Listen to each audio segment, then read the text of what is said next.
చేయలేవు. అమ్మకి కృతజ్ఞత, అమ్మకి థ్యాంక్స్ చెప్పడం అన్నది సాధ్యం కాదు లోకంలో. అమ్మకి భార్యకి థ్యాంక్స్ చెప్పినవాడు వాకాటి పాండురంగారావు గారు దిక్సూచి వ్యాసాలు రాస్తూ he who says thanks to his wife and mother is the biggest pool on the face of the earth అని రాశారు. భార్యకి తల్లికి థ్యాంక్స్ చెప్పిన వాడంతటి మూర్ఖుడు ప్రపంచంలో ఇంకోటి లేడు.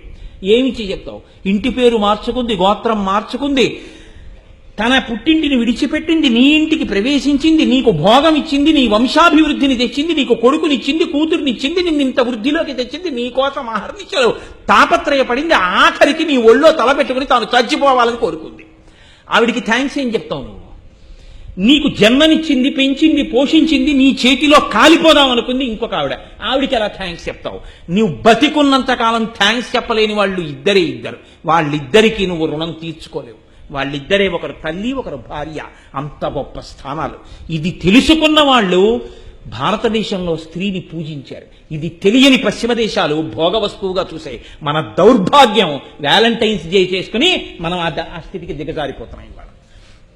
అది మన సంస్కృతి కాదు. మనని చూసి వాళ్ళు నేర్చుకున్నారు. ఇవాళ మన దౌర్భాగ్యం వాళ్ళని చూసి మనం నేర్చుకుంటున్నాం. పైగా కనపడ్డ ప్రతి పేపరు, ప్రతి టీవీ ఛానల్ వ్యాలంటైన్స్ డే శుభాకాంక్షలు. లేనిపోనివన్నీ పిల్లలకి మప్పి విషపు ఇంజక్షన్ చేసినట్టు చేసి పాడు చేసేస్తున్నాం మన సంస్కృతిని.